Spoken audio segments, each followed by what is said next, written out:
I was in my comfort zone. I was doing just enough to get by. I was working on a job. They paid me just enough to keep me from quitting, and I worked just hard enough to keep from getting fired. How many know people like that? Blink your eyes if you understand what I'm talking about. I was parked. I knew I could do more. But when my mama died, it took something out of me.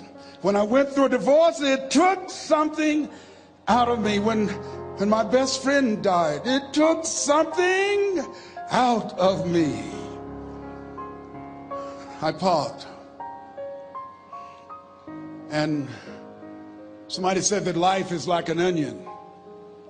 You have to peel it one layer at a time. And sometimes you cry. Life's going to happen to you when you have a dream. You're going to get slapped around. And don't take it personal. Don't ask, why did this have to happen to me? Why not you? Who would you suggest? You want to give us some names, some email addresses? And don't tell everybody. 80% don't care and 20% glad it's you. It's called life.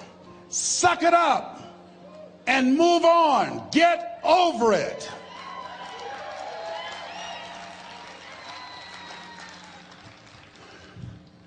It happens to everybody. Here's the other thing: as you look at your goals and look at your dreams, when you're going through some stuff, repeat out to me, please. When things go wrong, don't go with them. Yes, write that down. When things go wrong, don't go with them. When you're working on a business deal, you're counting on some money. Someone said you will get the loan, and it falls through. You have an event, and the people that you thought would be there and support you, they don't come through. Or someone turns against you, or you get ripped off. It's going to happen to you. Happened to me. Someone stole all my products, my database, over 180,000 names and addresses. It's not personal. It's going to happen to everybody. It does. 8 out of 10 millionaires have been financially bankrupt. Walt Disney had he filed bankruptcy 7 times and had 2 nervous breakdowns. It's called life. But I got a saying: when life knocks you down, try and land on your back, because if you can look up, you can get up. You've got the power in you to do that. You've got something special. You've got comeback power. Here's the other thing. Let us say together, it's possible. It's necessary. It's me. Yes, write that down. It's me. Take ownership for your life. Nobody can live your dream for you but you. Nobody's going to take care of your business like you.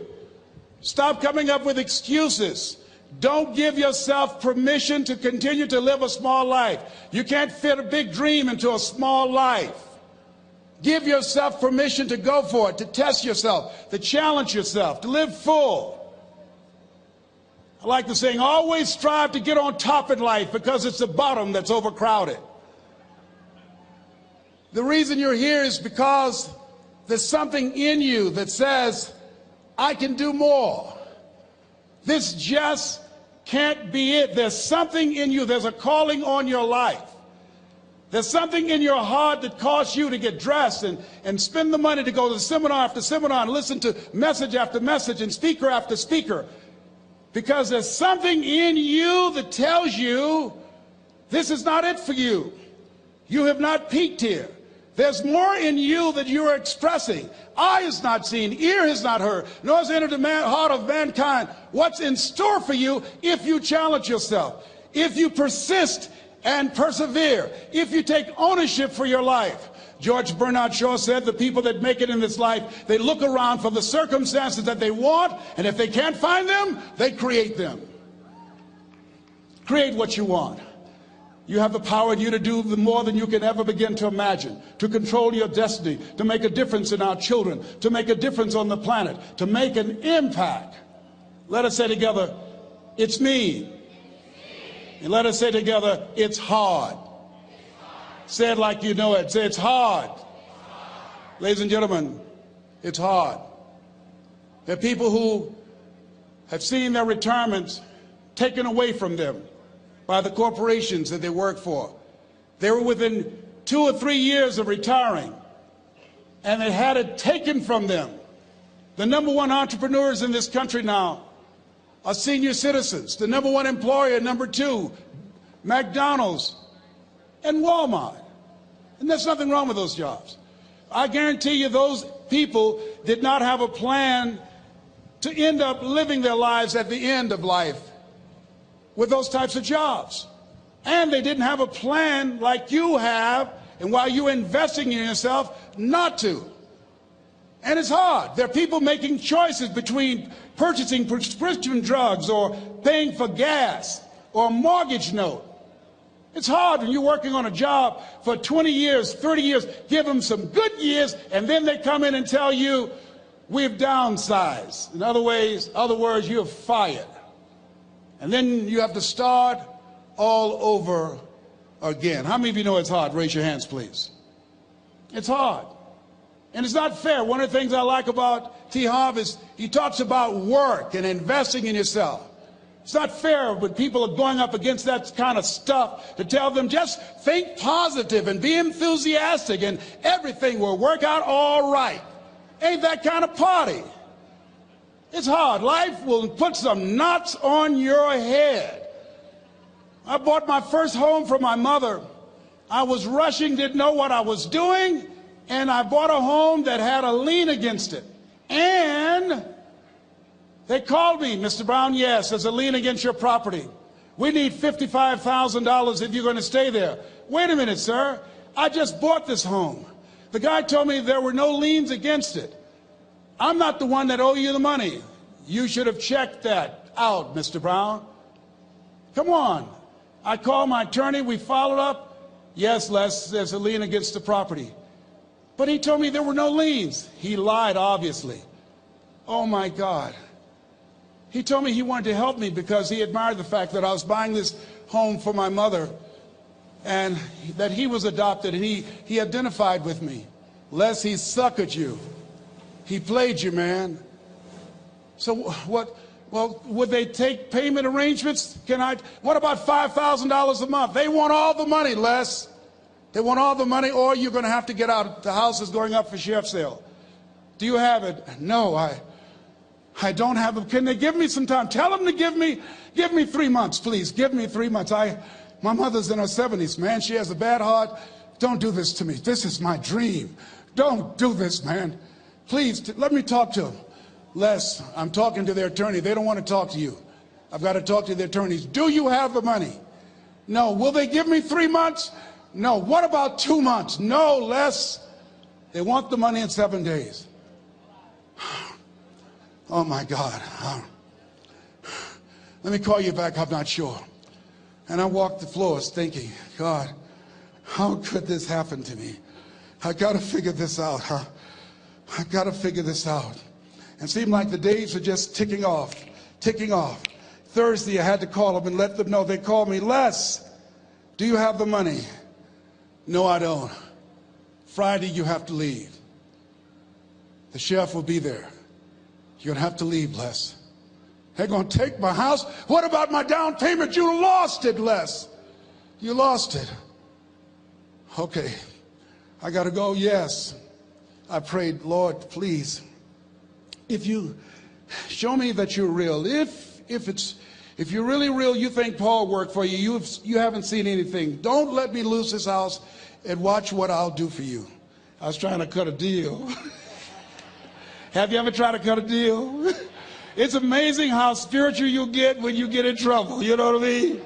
When I was diagnosed with prostate cancer, I was going to bed with the Bible and the Holy Quran and Science of Mind and Joel Goldsmith, everything I could find. I was praying to Jesus, Yahweh, Melchizedek, everybody. I was calling on everybody. It's amazing. And here I was walking the floor at 3 o'clock in the morning, and I had to go and wake my mother up. I got on my knees and I said, Mama, I need you to wake up. She said, what's wrong, Leslie? I can hear you walking back and forth. I'm not asleep, son. I said, there's something I need to tell you. She said, your eyes are red. Why are your eyes red? Because I feel so stupid now. Why? we got to move tomorrow. Why, Leslie? There's a lien against the property, and they want $55,000, and I don't have it. And we're going to be set out tomorrow. We have to go back to Liberty City. So she said, it's okay. I don't like this house anyhow. I said, why? She said, because of my arthritic knees. It hurts my knees when I go up the steps. I said, and why didn't you tell me? Because you were so happy. I just said it because you were happy. I'll live in a shack with you, boy. I love you. It's not the house. I love you. I love all my children. I said, thank you, Mama. Thank you. And the next day when we were in the truck going back to Liberty City, and we pulled down 68th Terrace, the neighbors came out and said, wow, Mamie, y'all coming back? Are you back? Yes. What happened to the home your boy bought for you? Those boys you adopted.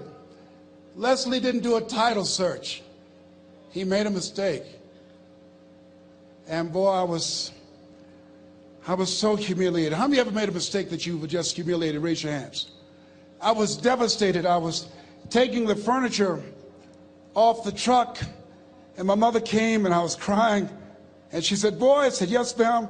She said, hold your head up. I said, Mama, I can't. She said, hold your head up.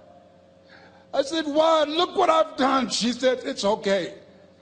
It's okay. You are going to make a lot of mistakes in life, young man. You're going to fail your way to success. You have nothing to be ashamed of. Keep your head up and take that furniture back in the house. I said, yes, ma'am. And I learned something from that. If you ever go through something, hold your head up.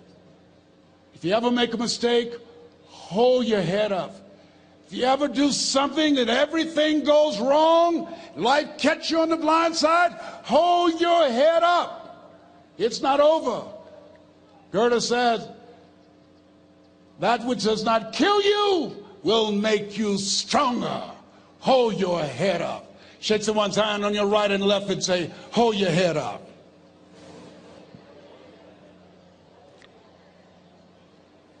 Here's something else, ladies and gentlemen. Repeat after me, please. You got to be hungry. Everybody together, you got to be hungry. I'll never forget Mr. Washington said, Mr. Brown, yes, sir. What do you want to do with your life, young man? I said, sir, I want to be a disc jockey. He said, Mr. Brown? I said, yes, sir. He said, you got to be hungry. I said, what do you mean by that? He said, people that are hungry are willing to do the things today others won't do in order to have the things tomorrow others won't have. People that are hungry are willing to invest in themselves. People that are hungry will go to seminars and workshops. People that are hungry are always searching, always seeking higher ground. So how do you want to make it? I said, I want to be a disc jockey. He says, good. Here's what to do. He said, I want you to read 10 to 15 pages of something positive every day. He said, you don't get in life what you want, you get in life what you are. You must program yourself to success. He said, I want you to listen to Earl Nightingale and Zig Ziglar.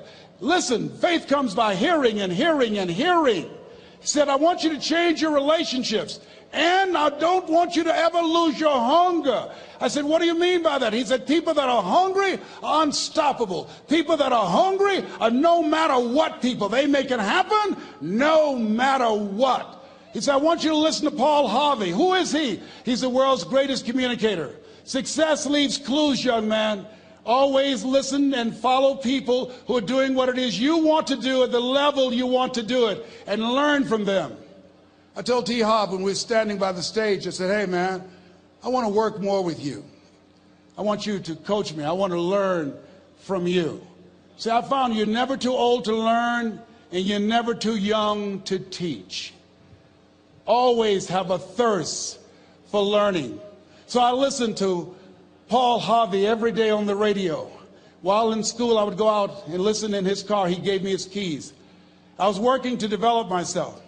And I continued to listen to motivational messages, and he would take me to see the late Dr. Norman Vincent Peale, who wrote the book, The Power of Positive Thinking. I toured with him before he passed. You You have something special. You have greatness within you. Don't allow your circumstances to determine who you are. Don't allow your negative thoughts to hold you back. You have something special. You can do more than you can ever begin to imagine. Dr. Peale was an incredible man. I admired him. When he spoke, he gave me goosebumps. I can feel him in my heart. And I never forget, we were coming back to the school, and Mr. Washington said, Mr. Brown, yes, sir. When Dr. Peale spoke, you didn't move. When he spoke, you were hanging on every word. When he spoke, we didn't have to tell you to sit down and be quiet. Why? I said, sir, I could feel him when he talked. I felt like he was talking to me, sir. He said, he was. I said, but he doesn't know me, but he was speaking to you. Did you feel him in your heart? I said, yes, sir. He said, most people feel him in their head. If you felt him in your heart, he said, listen to him, son. Follow him, learn from him. And I would go to seminars and workshops. Anywhere I would find where Dr. Peale was, I would be in the audience. I would drive 200 and 300 miles just to hear him speak. And my dream and vision was to share the stage with him. I thought about it. What is your goal? What is your vision? I want you to hold it in mind. There's some power in that. Because when I became involved in speaking, I never forget, I got a call from Og Mandino, who wrote the book, The Greatest Salesman in the World. He said, Les, I'm stuck in Philadelphia. I need to be in Kankakee. Dr. Norman Vincent Peale is appearing. I can't make it. I heard you're in Chicago. I said, yes, I am. Can you go and open for me? I said, yes, man. Oh, my God. Dr. Peale, I said, yes, I'd love to do it. And I went there and I came. I said, hi, I'm Les Brown. He said, you're not the band of renown? I said, no, I'm Mrs. Mamie Brown's baby boy. I'm here to speak. He said, come backstage. And his wife, Martha, was there. And she said, Papa, Les Brown is here, the speaker. And he said, Les Brown? Les Brown, shoot for the moon? Because even if you miss your land among the stars? I said, sir, that's my quote. I wrote you when I was in the 11th grade. I was a part of a special education class project. That's my quote. He said, I know. I end all my speeches with that quote. And Dr. Peale had a great sense of humor. A young man was backstage, and I had so many questions to ask him, and my mind froze up, and the young guy said, Dr. Peale, how old are you? And he was up in age. He said, Sonny, I'm 92. The young man looked at him and said, I don't know if I want to live to get 92. He said, that's because you've never been 91. So I did the things that Mr. Washington suggested. I listened to motivational tapes on a regular basis. I would go to seminars and workshops whenever Zig Ziglar and Dr. Dennis Waitley and Jim Rohn would come to town. And I said, sir, what do you want me to do now? He said, Mr. Brown, I've given you everything that I can give you. He said, develop your mind, put your money where your mouth is, continue to learn how to be an effective communicator, because once you open your mouth, you tell the world who you are. And always surround yourself with OQP, only quality people. So I went to apply for a job on Miami Beach, WMBM radio station. Milton Butterball Smith was the program director. Hello, Mr. Butterball. How are you, sir? My name is Les Brown, sir. I'd like to be a disc jockey. He said, young man, you have any journalism in your background? I said, oh, no, sir, I don't. You have any experience in broadcasting? I said, no, sir, but I practice all the time, sir. Let me audition for you, sir. Let me show you how good I am. All I need is a shot, sir. He says, no, we don't have any job for you. How many ever been rejected? Raise your hands, please. I was devastated. I went back and I told Mr. Washington, I said, Mr. Washington, they said no. He said, don't take it personally. Most people are so negative, they have to say no 7 times before they say yes. He said, you got to be hungry. Know your vitamin. Go back again. I said, yes, sir. Hello, Mr. Butterball. How are you, sir? My name is Les Brown, sir. I like to be a disc jockey. Young man, weren't you here yesterday? Yes, sir, I was. Didn't I tell you no yesterday? Yes, sir, you did. Then why are you back today? Well, sir, I didn't know whether or not somebody was laid off or somebody was fired, sir. Nobody was laid off or fired. Now, get on out of here. I came back the next day. Hello, Mr. Butterball. How are you, sir? My name is Les Brown, sir. I like to be a disc jockey. I know what your name is. Weren't you here the last 2 days? Yes, sir, I was. Didn't I tell you no the last 2 days? Yes, sir, you did. Why are you back? Oh, sir, I didn't know whether or not someone got sick or someone died, sir. No one got sick or died. No one was laid off a fire. Now don't you come back here again. I came back the next day talking loud, looking happy like I was seeing him for the first time. I said, hello, Mr. Butterball, how are you? He looked at me with rage. He says, go get me some coffee. I said, yes, sir. My favorite book says, the greatest among you will be your servant. How many of you are serious about your goals and dreams? Raise your hands. Very good. Write this down. Provide more service than you get paid for. Provide more service than you get paid for. I go to a lot of seminars and workshops. And one of the things I know about T. Harv Eker, when I was sitting in the class with Robert Ruppel and all of the other presenters, they hold themselves to high standards and they provide more information than anybody else in the industry, bar none. They hold nothing back because their commitment is for your success. And when you hold yourself to high standards, write this down, impact drives income. That's why you're here.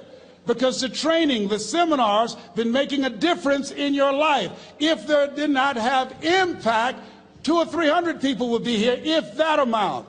Impact drives income. So I became the errand boy for the disc jockeys. I would go get their lunch and their dinner, and I would bring it to them in the control room, and I'd watch them working the control boards, knowing my time will come. Write this down. I expect to reach my goal.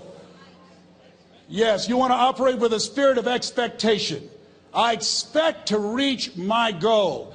So I started preparing for the next position. Never forget one quote that I heard. As you look at your life, you look at your goals and dreams. It's better to be prepared for an opportunity and not have one than to have an opportunity and not be prepared. If you expect to reach your goal, prepare yourself now. And so then pretty soon, the guys at the station, they begin to take a liking to me. Write this down. Build relationships. As you're aware, people deal with people that they know, like, and trust. And so they would say, Leslie, yes, sir. Come here, yes. Come outside. Who did this? Oh, your car? Yes. Who cleaned my car? I did, sir. I would wax their cars on the weekend, inside and out. How much do you charge? Oh, nothing, sir. I just sworn to help out. I was providing more service than I got paid for. I was building relationships. They said, whoa, look here. Donna Ross and the Supremes are coming to town. The Four Tops and the Temptations. Here are my car keys. Pick them up for me. Take them to the Fontainebleau Hotel on Miami Beach. I said, yes, sir. I would drive them all over Miami Beach in their big, long Cadillacs. I didn't have any driver's license, but I was driving like I had some. Then one day, it was a Saturday afternoon, a disc jockey by the name of Rockin' Roger was drinking while he was on the air. It was a Saturday afternoon, and I was the only one there. Rockin' Roger got so drunk, he could not complete the show. He started slurring his words. He's about to fall off the chair. And there I was, looking at him through the control room window, walking back and forth, young, ready, and hungry. I was saying, drink, Rock, drink. Drink, Rock. I'd have gone and get him some more if he'd asked me to.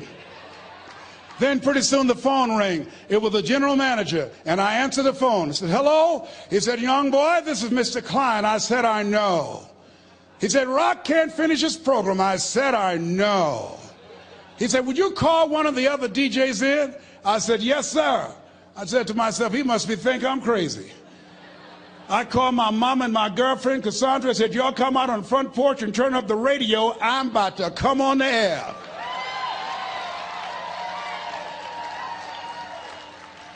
I waited for about 20 minutes, and I called him back.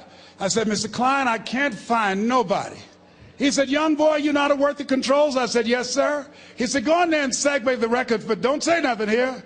I said, yes, sir. I couldn't wait to get old Rock out of the way. I put on a fast record. I said, look out, this is me, LB Triple P. Les Brown, your platter playing papa. There were none before me, and there will be none after me. Therefore, that makes me the one and only. Young and single, love Domingo, certified, bona fide, indubitably qualified to bring you satisfaction and a whole lot of action. Look out, baby, I'm your love man. I was hungry. I was hungry. Get old man a round of applause. I was hungry. I was hungry. You got to be hungry. Shake someone's hand on your right and left all around you and say, you got to be hungry. You got to be hungry. To get those dreams out of your head and step into your greatness, you got to be hungry. To get those ideas, that talent, that gift out of your system, you got to be hungry. To get up off the canvas of life and understand what Willie Jolly meant, that a setback is a setup for a comeback, you got to be hungry. People that are hungry are willing to do the things today others won't do in order to have the things tomorrow others won't have. How many of you got value out of what you've heard thus far? Raise your hands, please. Very good. I'd like to leave this with you. I don't know what your goals are. I don't know what you want to do. Here's what I know about you. You have greatness within you. Here's what I know about you. I can help you to live full and to die empty. I can show you what I've learned. If anybody told me that I would be doing what I'm doing now, I leave here today, I go to New Orleans and speak there, then I'll be flown to Barcelona. If anybody told me, given my circumstances, born in an abandoned building on a poor section of Miami, Florida, called Liberty City, both my birth parents stood up and said, hello, son, I would not know either one. Being labeled educable mentally retarded, put back from the 5th grade to the 4th grade, failed again when I was in the 8th grade, no college training. Anybody told me the principles that I would teach you, that they would have the impact that it has had on my life. This Les Brown that you see, I did not know he existed. And I tell you that you have greatness within you. You have the ability to do more than you can ever begin to imagine. Come into the room with me, and I guarantee you your life will never be the same again. I like to leave this with you. I don't know what your goals are. Mine is to find a cure to autism. Mine is to find a cure to breast cancer and to prostate cancer. Mine is to work with our youth and to reduce the recidivism rate in our prisons and help young people learn how to become an asset to our society rather than a liability. Mine is to train speakers to become great communicators, to speak from their heart, not their heads, and teach them how to impact and create a new conversation so people can see the possibilities of life and overcome the possibility blindness that held me hostage for 14 years.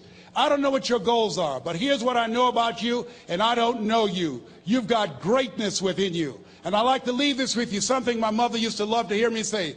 Leslie, yes ma'am, mama, say that thing for me, boy, that makes me feel good. I dedicate this to you, to the greatness in you, and to the dream that you showed up on the planet to produce. And it's simply this: if you want a thing bad enough to go out and fight for it, to work day and night for it, to give up your time, your peace, and your sleep for it, if all that you dream and scheme is about it, and life seems useless and worthless without it, and if you gladly sweat for it and fret for it and plan for it, and lose all your terror of the opposition for it, and if you simply go after that thing that you want with all of your capacity, strength and sagacity, faith, hope, and confidence, and stern pertinacity,